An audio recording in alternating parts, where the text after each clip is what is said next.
Elles courent, les idées reçues sur les substituts de repas, comme en témoignent les opinions des femmes et hommes de la rue. C'est pas dans ma philosophie. Pratique peut-être, efficace, j'en doute, mais bon. C'est quand même efficace, le seul truc c'est qu'on ne sait pas ce qu'ils mettent dedans quoi. C'est peut-être un peu cher, je pense.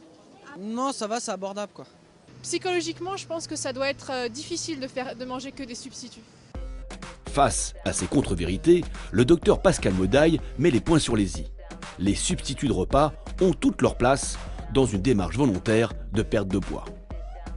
Les substituts de repas sont des aliments hypocaloriques dont la composition est très réglementée. En termes d'énergie, ils apportent entre 200 et 400 kilocalories. L'intérêt de ces substituts de repas, c'est que ça a des goûts agréables, variés, et ça permet de façon très simple, parce que les gens aussi aujourd'hui ont de moins en moins envie de cuisiner, ça permet donc de façon très rapide et très simple d'avoir un repas qui va être équilibré, car les substituts de repas sont enrichis en micronutriments, donc vitamines et minéraux, donc de ne pas avoir de carence.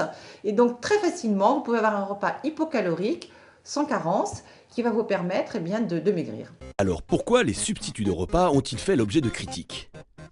Pourquoi est-ce qu'ils ont été très mis en avant ? Parce que certaines méthodes conseillaient une alimentation exclusivement basée sur ces substituts de repas. Et ça, c'est pas tenable.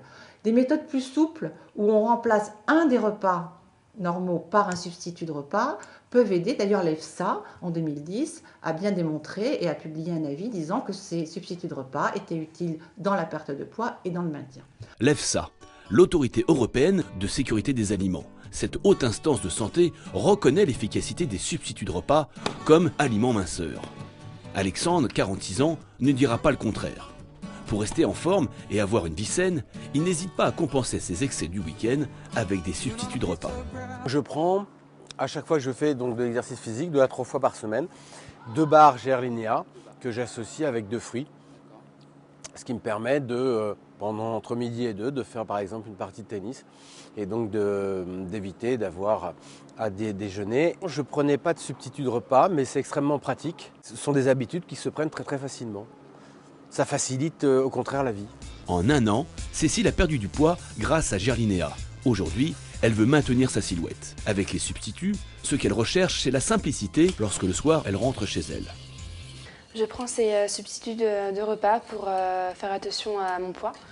Donc j'utilise ça de temps en temps. C'est très bon et en plus c'est sous différentes formes. Ça peut être sous forme de soupe ou de bar ou de pâtes. Donc c'est vrai que c'est pratique. Pour gérer son poids au quotidien et compenser certains excès, Cécile prend donc 1 à 2 fois par semaine les substituts de repas Gerlinéa. Comme on pourrait le croire, les substituts ne se prennent pas forcément seuls et à la maison. Julie souffrait d'obésité. Elle veut continuer à perdre du poids tout en prenant du plaisir. Et ça, même sur son lieu de travail. En fait, j'ai perdu beaucoup de poids et c'est vrai que pour continuer à en perdre, on a décidé avec ma nutritionniste de partir sur des substituts de repas Gerlinéa pour que je puisse manger équilibré, rapidement. C'est vrai que l'avantage, c'est qu'il y a beaucoup de saveurs. À moindre coût, c'est à moins de 2 € pour un repas. On mange ça avec un fruit et en plus, ça rassasie vraiment. Donc, pour moi, c'est la bonne démarche à suivre en fait. Même si les clichés ont la vie longue, les substituts de repas sont bien en adéquation avec nos modes de vie actuels, comme nous le démontre le sociologue Jean-Pierre Corbeau. On a vu qu'on avait affaire non pas à une déstructuration du repas, mais à une simplification du repas.